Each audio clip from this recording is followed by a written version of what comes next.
Bien, buenos días a todos. Gracias por asistir a esta rueda de prensa.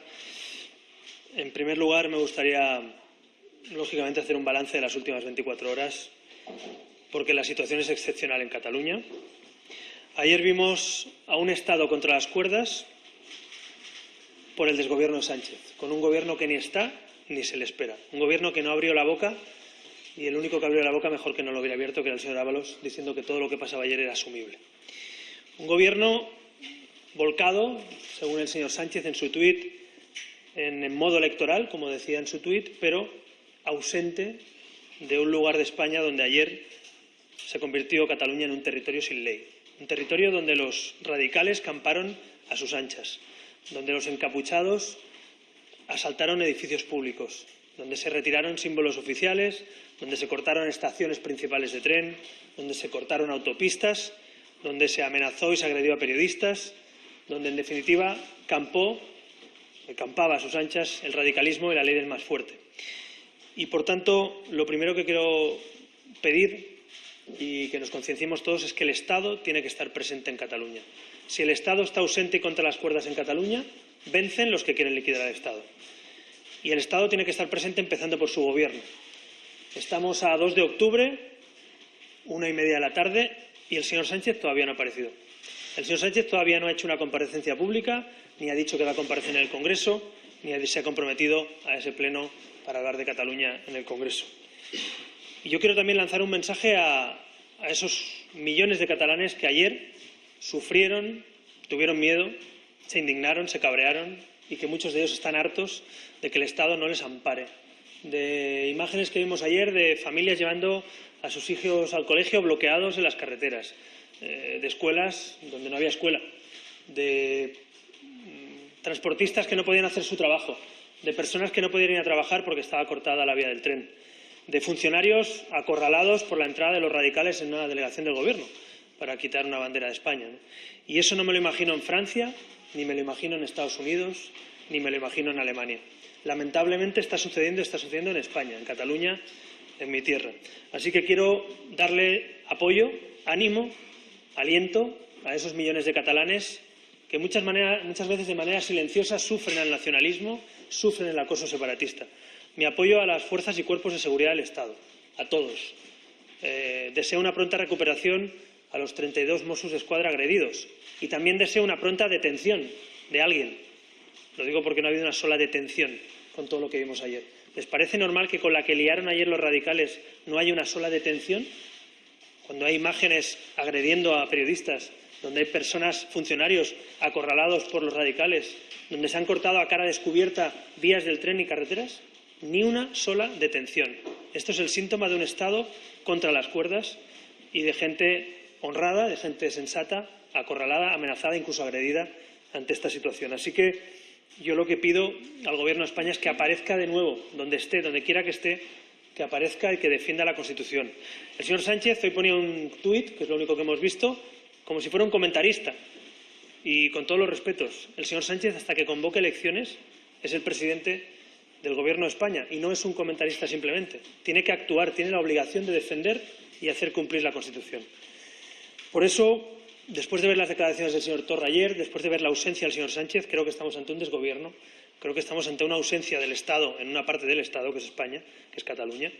Y, desde luego, yo les digo una cosa. Yo, después de ver al señor Torra ayer, creo que este señor está inhabilitado políticamente, si no, incluso lo tiene que estar jurídicamente, para poder ser presidente de la Generalitat. Un señor que llama a la violencia no puede ser presidente de una comunidad autónoma. El señor Torra ayer, hablando de amigos a los comandos separatistas, así les trató, no me extraña, su familia son todos miembros del comando, les llamaba amigos y les decía que apretaran. Y vaya si apretaron. Tuvieron que salir escoltados los diputados del principal grupo de la Cámara. Vaya si apretaron. Los Mossos d'Esquadra se tuvieron que meter dentro del Parlamento asediados por los radicales. Vaya si apretaron los amigos de Torra.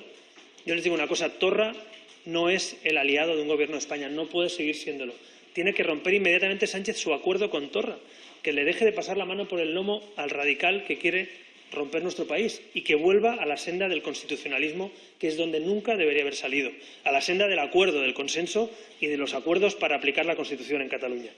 Por eso, como Torra no tengo ninguna esperanza de que vaya a garantizar el cumplimiento de la ley en Cataluña, es el Estado el que tiene que suplir a Torra y hacer cumplir la ley en Cataluña. Y por eso pedimos la aplicación del 155, porque Torra, si quedaba alguna duda, ayer vimos que Torra no puede garantizar ni la ley, ni el cumplimiento de la ley, ni los derechos fundamentales.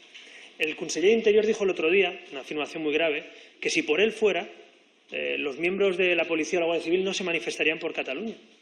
O sea, está diciendo abiertamente que si por él fuera violaría los derechos constitucionales de cualquier ciudadano español. El señor Torra ayer alentaba a los radicales. ¿De verdad piensa Sánchez que Torra es el garante de la Constitución en Cataluña? ¿De verdad piensa Sánchez que Torra es la persona que va a aplicar las leyes en Cataluña? Pero si está alentando cada día para incumplirlas, si está llamando al ataque al Estado, literalmente en su frase. Por tanto, no hay ninguna duda de que Torra no va a garantizar la Constitución en Cataluña. No creo que quede ninguna duda ya a estas alturas y por eso les anuncio que vamos a registrar una propuesta para votar en este Parlamento, una propuesta no de ley, para que se aplique el artículo 155, que se haga el requerimiento de ese artículo 155. Como ustedes saben, para que se aplique ese artículo, primero hay que hacer un requerimiento formal al presidente de la Generalitat. Como les digo, no hay ninguna duda de que Torra no va a aplicar la Constitución, yo creo que ha quedado claro. Pero, por si tuviera alguna duda, Torra tendrá que contestar un requerimiento y ese requerimiento tiene que ser claramente sí o no a defender, acatar y hacer cumplir la Constitución. Si Torra rectifica, si Torra da marcha atrás, si Torra se convierte en un constitucionalista, cosa que no espero, ojalá, pues entonces a lo mejor no hace falta. Pero, desde luego, lo que no podemos es seguir mirando a otro lado con el presidente de comentarista o hablando de modo electoral en vez de estar pendiente de lo que pasa en Cataluña. Esa PNL, esa propuesta que llevamos a votación, tiene 4 puntos. El primero, como les digo, es el requerimiento del 155. El segundo punto es una condena a la violencia y a la violencia que hubo ayer explícita en el 1 de octubre, en ese aniversario del golpe de Estado. El tercer punto es la condena a las palabras de Torra, explícitamente. El señor Torra dijo una frase que alenta, en definitiva, a la confrontación y a la violencia y, por tanto, queremos que el Congreso condene las palabras del presidente de la Generalitat. Es el señor, hasta ahora, hasta que se aplique el 155, es el máximo representante del Estado en Cataluña y es inadmisible. Y creo que la Asamblea Legislativa de este país, el Congreso, tiene que reprobar esas palabras de Torra y condenar esas palabras del presidente de la Generalitat. Y, finalmente, el cuarto punto es de apoyo y de reconocimiento a los funcionarios, a las fuerzas y cuerpos de seguridad, a los periodistas, a los cargos públicos, a los ciudadanos, en definitiva, que sufren cada día el acoso y el señalamiento de los separatistas y de los radicales, como vimos ayer. Por tanto, esta propuesta se tendrá que votar en el Pleno. Espero que cuente con el apoyo de los partidos constitucionalistas y espero que el Partido Socialista rectifique y abandone, repito, el sanchismo abandone la vía de Torra para volver al constitucionalismo en el que nos podemos encontrar. En el constitucionalismo nos podemos encontrar. En la defensa de los radicales y en culpabilizar y criticar a los constitucionalistas nunca nos podremos encontrar. El segundo asunto que les quería comentar, aparte de anunciarles esta propuesta de resolución que se votará en el Pleno, es la comparecencia que pedimos ayer. Como ustedes saben, ayer por la tarde registramos una comparecencia para un pleno monográfico, un pleno extraordinario, para hablar de la situación extraordinaria. Creo que a nadie le cabe la menor duda de que lo que ayer sucedió es muy grave y que merece un debate político, sereno, pero también hablando de lo que hay que hablar, de cómo pensamos aplicar la Constitución, de qué mayorías tenemos, cuáles son los siguientes pasos que quedan en Cataluña. El Gobierno de España, como vemos, no está, ni se le espera. Por tanto, será el Congreso quien tenga también que tomar las riendas en este momento en el que el Gobierno no quiere tomar decisiones. Bueno, pues para eso está también la separación de poderes, para eso está el Poder Legislativo, para marcarle y controlar también al Gobierno esa senda de actuación. Así que queremos un debate donde podamos llegar a acuerdos, si es que es posible, pero también marcar claramente la línea de defensa de la Constitución en Cataluña. El pacto con Torra le vale a Sánchez, pero no le vale a España. El pacto con Torra le interesa a Sánchez, pero no le interesa a España. Y el pacto con Torra, en este caso, no sé si perjudicará a Sánchez o no, pero perjudica a España. Por tanto, nosotros no queremos un pacto con los que quieren liquidar España, queremos pactos entre los que queremos cuidar, proteger a los españoles y defender la Constitución. Y, finalmente, el último punto que les quiero anunciar, lo acaba de decir ahora la líder de la oposición en el Parlamento, es la presentación de una querella contra la mesa del Parlamento de Cataluña. Lo advertimos, lo dijimos, lo anunciamos y han seguido adelante. No podemos permitir que un Parlamento intente anular resoluciones de los jueces. No es de recibo que un Parlamento se pase por el forro y anule, como pretende, las resoluciones del Tribunal Supremo. Eso es lo que hoy se ha debatido y se está votando en el Parlamento de Cataluña. Y si esa votación es así, pues evidentemente por la separación de poderes, por el respeto a la justicia y a la ley, el Estado debe actuar. Y como Sánchez no va a actuar, como Sánchez no va a hacer nada, pues nosotros sí, y vamos a presentar esa querella, y como es una querella tendrán que pasar por los juzgados y se admite a trámite todos estos señores explicando por qué se han pasado por el forro las resoluciones del Tribunal Supremo. Insisto, son resoluciones del Tribunal Supremo, se tienen que cumplir, no son dispositivas, son obligatorias, y además de cumplirlas, un Parlamento no puede ir en contra e intentar anularlas como el Parlamento de Cataluña está haciendo hoy. Así que, como les digo, vamos a tomar iniciativas políticas, presentación de una propuesta de resolución, comparecencia en un pleno extraordinario del presidente para debatir sobre la situación en Cataluña y que el Congreso tome las riendas, ya que el Gobierno ha entrado en modo desgobierno. Y tercero, querella contra aquellos que pretenden anular la labor de los jueces, la labor de la justicia en un Estado de Derecho. Y nada más, si tienen alguna pregunta o alguna cuestión, estaré encantado de responderles. Yo quería preguntarle, señor Rivera, ¿qué le parece que la familia Franco pida que sea enterrado el dictador en la Almudena con honores militares? Dicen que hay una ley de 2010 que establece que los militares tienen que ser enterrados con himno y fusilería. ¿A usted le parece bien? Gracias. Pues mire, no conocía ese extremo de la voluntad de la familia de Franco. En todo caso, lo que sí que quiero recordar es que nosotros planteamos una proposición para que se hiciera caso a los expertos y no de manera unilateral se hiciera un decretazo, para que hubiera consenso, cosa que no ha habido. Y, por tanto, en todo caso, pregúntele al señor Sánchez qué le parece que acabe enterrado el dictador en el centro de Madrid. Lo digo porque la paradoja de todo esto es que la propuesta de los expertos era bien distinta y, en todo caso, insisto, los expertos y el consenso era el lugar común donde teníamos que encontrarnos. Pero bueno, con la que está cayendo ahora mismo en Cataluña y con lo que estamos viviendo, pues esto creo que tendrá que responderlo el Gobierno, que es quien ha abierto esta vía unilateral sin contar con el consenso y sin contar con el consejo, en este caso del informe de expertos, que nosotros sí que respetamos y queríamos hacer cumplir. Sí, gracias, señor Rivera. Querría saber si en la PNL que van a presentar se habla del alcance o duración del artículo 155 y si tienen alguna esperanza de que se apruebe esa iniciativa en el Congreso, habida cuenta de que Esquerra Republicana, PDeCAT y PNV en principio no parecen muy proclives a aceptarla. Gracias. Bueno, en primer lugar, no pensaba convencer a Esquerra Republicana, ni a PDeCAT, ni a PNV de la aplicación del artículo. Pensaba convencer o intentar convencer al PSOE, que es quien gobierna y quien se supone, a día de hoy todavía, se supone que es un partido constitucionalista. Por tanto, el objeto de esta proposición es alcanzar acuerdos, negociar y convencer al Gobierno de un giro en la política del Gobierno en los últimos meses. Creo que el sanchismo ha ido derivando, en este caso, para intentar mantenerse el poder, a una criminalización del constitucionalismo y a un alabo e incluso acuerdos con los socios separatistas. Creo que eso es un error no solo para el PSOE, sino para España, y lo que pretendemos es corregir esa mala dirección o dirección contraria del sanchismo para volver al constitucionalismo, y el mejor lugar para hacerlo creo que es el Congreso en un debate sobre la posible aplicación. En ese artículo, como les digo, hay un requerimiento previo. Por tanto, no pretendemos en esta proposición definir, eso lo tiene que hacer el Gobierno con una propuesta y luego aprobada por el Senado, como ustedes saben, pero sí que pretendemos que se active, sí que pretendemos dar un mandato al Gobierno.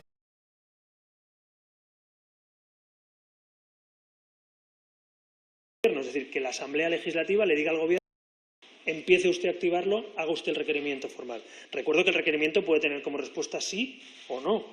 Digo porque damos por hecho que eso es así. Ha habido algún otro caso, en el caso de Canarias, en el que la respuesta fue: pues no vaya a saltarme la Constitución. Pero bueno, en todo caso, les reconozco que no tengo muchas esperanzas de que Torra se vuelva un constitucionalista, pero sí creo que el Gobierno de España, más allá de divergencias políticas, tiene que iniciar ese requerimiento y luego sentarnos a negociar de qué manera, sobre qué competencias, en qué tiempo, pero todo eso es una fase posterior. La fase previa es que el Gobierno dé un giro, haga un cambio de rumbo, cambie la dirección contraria que lleva y asuma que ni Torra, ni Puigdemont, ni Rufián pueden tomar las riendas de la política nacional como lo están haciendo, y que en Cataluña hay que hacer cumplir la ley y que Torra no es la persona que garantiza la ley. O sea, Torra, quítenselo de la cabeza, Torra no es la persona para garantizar las leyes en Cataluña. En cuanto al otro asunto, ya estaba, ¿no? Perdón, era una.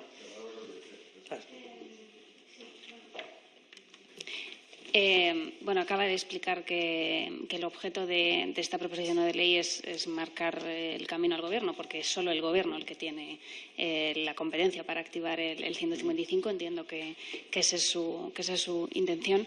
Y luego quería preguntarle por unas palabras de ayer de Pablo Casado.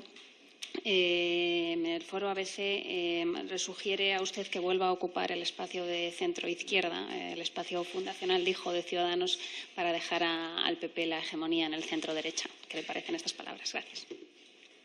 Bueno, sí, lo primero queda claro, evidentemente la competencia, lo he dicho ahora, es solo del Gobierno, pero el Poder Legislativo también, en control al Gobierno, puede marcar o resolver, en este caso, con una resolución cuál es el camino.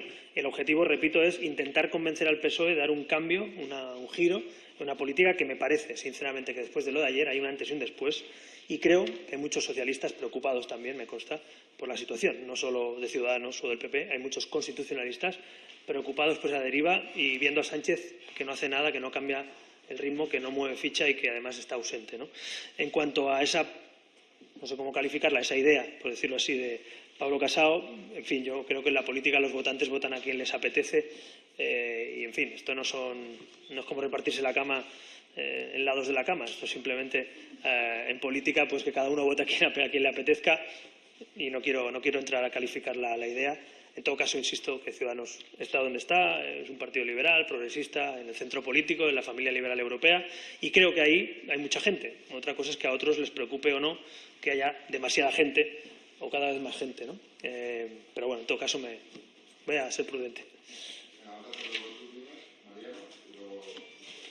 Sí, buenas tardes. Quería preguntarle por manifestaciones de dos expresidentes del Gobierno hoy. Felipe González ha dicho que Torra parece más el líder de los CDR que el presidente de la Generalitat.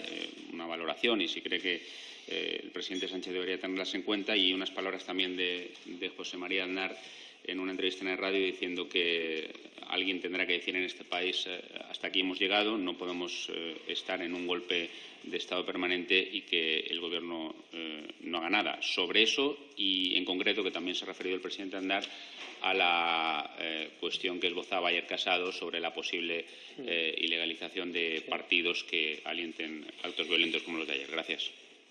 Pues estoy de acuerdo con los dos expresidentes. Lo he dicho antes y lo repito aquí. Torra no puede ser el cabecilla de los comandos separatistas y a la vez quien mande sobre los Mossos d'Esquadra, porque las dos cosas a la vez es imposible. Pero bueno, Torra les llama amigos a unos, reniega de otros. Torra tiene a su familia en los comandos separatistas. Pues bueno, yo creo que sabemos dónde está Torra, ¿no? Así que en ese caso estoy de acuerdo con las declaraciones del expresidente González y con lo que ha dicho el señor Aznar también. No podemos estar permanentemente en esta situación donde el Estado, lo he dicho al principio, está contra las cuerdas y donde en Cataluña se convierte, cuando les da la gana a los comandos separatistas, en un territorio sin ley.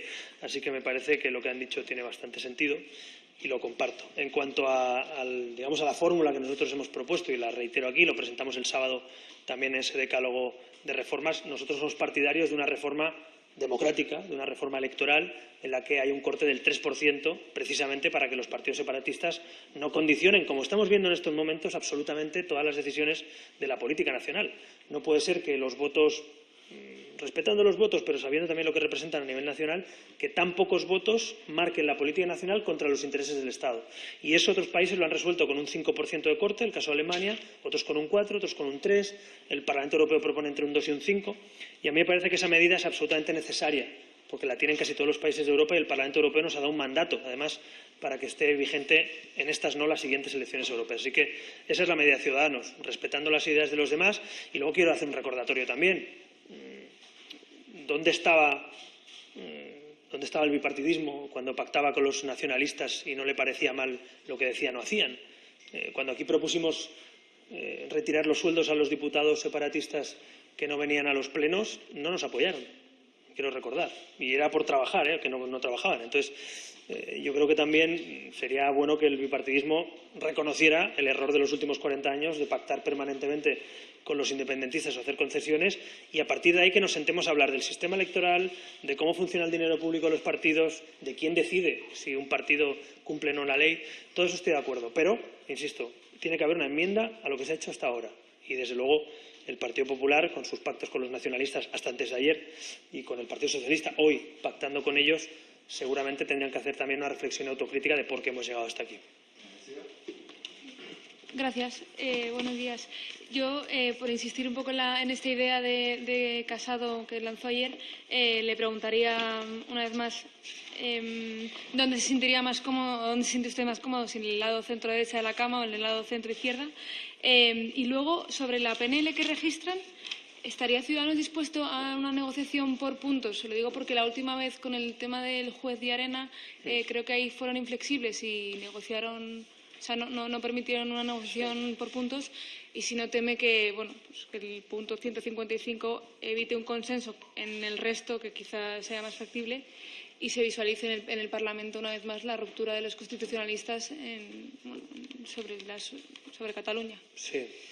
Bueno, en cuanto al asunto ideológico, fíjese hasta qué punto Ciudadanos ha superado todo eso, que en nuestro ideario no se habla ni de izquierda, ni de centro, ni de derecha. Hablamos básicamente, en este caso, un partido liberal, progresista, constitucionalista, demócrata y europeo. Con lo cual yo entiendo que todavía algunos se muevan en ese eje, en el pasado, en el siglo XX, pero es que acaban de ganar las elecciones en Francia un partido precisamente que no reivindica ninguno de esos dos ejes, que por cierto nacieron en Francia hace 220 años y que los han superado. Y lo estamos viendo al otro lado del Atlántico y lo estamos viendo en muchos lugares del mundo donde precisamente esos ejes se han ido diluyendo en favor de las ideas, de los valores y de las ideologías, pero no de las etiquetas, ¿no? Así que, insisto, yo creo que el PP y el PSOE se mueven en los ejes del siglo XX, pero creo que en el siglo XXI las ideologías, las ideas y los valores toman más fuerza, ¿no? En cuanto al tema del 155 y del consenso. Hombre, decía que eso visualizaría la ruptura del consenso. Hombre, la ruptura del consenso más evidente es que Sánchez considere a Inés Arrimadas a un CDR.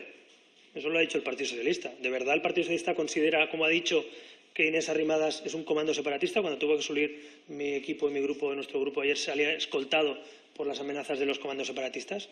¿De verdad piensa el Partido Socialista que Ciudadanos o el Partido Popular o los votantes constitucionalistas han vuelto todos locos y que ahora hay que ir con el Le Pen de la política española?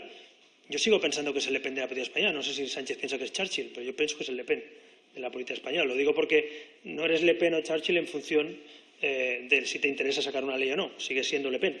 Y de hecho, con lo que dijo ayer, pues se lo demuestra, ¿no? Por tanto, yo creo que lo que no tiene sentido es que un partido que históricamente ha estado en el constitucionalismo, como es el Partido Socialista, por el sanchismo y por el interés de poder de Sánchez, derive en un acuerdo que legitime a populistas y a separatistas y que criminalice a constitucionalistas que, por cierto, algunos o han militado o militan en su partido, es decir, que tampoco están tan lejos, ¿no? Así que yo creo que hay que votarlo, claro que sí, hay que votar el punto número 1 y que tiene sentido. De hecho, no tendría mucho sentido presentar una propuesta de resolución para que se active el 155 y debatir de todo menos del 155, no. Es para eso. Otra cosa es que también, lógicamente, aprovechamos para condenar la violencia o para condenar las palabras de Torra o para apoyar a las fuerzas y cuerpos de seguridad, a los periodistas o a los funcionarios, ¿no? Pero el objeto principal de esta moción, y creo que es un debate legítimo en democracia. Lo decía Felipe González, hemos hablado antes de él, y lo dijo antes, hay que reconocerlo antes que nadie. El 155 es política. El 155 es una cláusula federal copiada de la Constitución alemana, que tiene como objeto actuar y garantizar los derechos y servicios en un territorio cuando el gobernante de turno es desleal a la Constitución. Y creo que tenemos la definición perfecta. Si alguien hay desleal a la Constitución es Torra. Y si se vio en algún lugar donde no se defiende la ley, sino que se ataca la ley, fue ayer Cataluña. Por lo tanto, creo que hay muchas evidencias de que Torra no puede garantizar el cumplimiento de la Constitución. El 155, recuerdo que no es judicial, no es delictivo, no tiene que haber delito para aplicarlo. De hecho, se aplica para evitar delitos. Y yo, como no quiero ver otra vez lo que pasó la última vez, que fueron delitos y procesamientos judiciales y violencia, pues yo creo que es el momento de decidir cómo, cuándo, quiénes y de qué manera, en cuánto tiempo se aplica el 155. Tampoco el 155 es todo o nada. También se puede hablar de en qué casos, cuánto tiempo, en qué competencias. Por lo tanto, estamos abiertos a debatir el cómo y el cuánto tiempo. Lo que no estamos dispuestos es a seguir mirando hacia otro lado. Y creo que eso es lo que muchos españoles piensan después de ver lo que pasó ayer, ¿no? Última pregunta. Nada más, el Parlament al final no ha sustituido a los diputados, Puigdemont y al resto de diputados presos. ¿Mantendrán la querella dada esta situación? No, el Parlamento ha hecho trampas otra vez, pero ha sometido a votación una resolución judicial. Yo no creo que un Parlamento y una Cámara pueda someter a votación, anular una resolución judicial. O sea, sinceramente, y por eso creemos que no puede permitirse, debería ser la Fiscalía quien actuara ante estos casos, ya actuó. Recordemos que la Fiscalía ya actuó la Fiscalía anterior, el mandato anterior, actuó contra la Mesa, y de hecho algunos de los miembros de la Mesa están procesados por ello, pero es que, insisto, es que la Mesa ha tramitado un debate que no debía tramitar. No se puede debatir sobre si te apetece o no cumplir las resoluciones del Tribunal Supremo, simplemente se cumplen, ¿no? Y creo que es muy poco democrático, además, y peligroso que los políticos se sitúen por encima de la ley en votaciones. Oye, vamos a votar esto que no me gusta. Oiga, es que no se vota, eso lo decide un juez y usted lo acata y nada más, ¿no? ¿Una última pregunta? Sí, le quería preguntar, porque creo que se ha quedado antes en el aire la propuesta del Partido Popular. Le preguntaban, ellos proponen reformar la ley de financiación de partidos políticos para cortar el grifo de los recursos públicos a los partidos que alienten la violencia. Luego, no sé si comparten esta idea. Y luego, por otro lado, hay mucho ruido sobre la ley de partidos. Yo quería saber si cree que hay ahora mismo ya condiciones para incoar un procedimiento de ilegalización o sanción a algún partido político en Cataluña. Bueno, pues yo no soy juez y eso lo decidirán los jueces si creen que alguien está incumpliendo la ley o si la Fiscalía cree que hay algún delito. Pero, repito,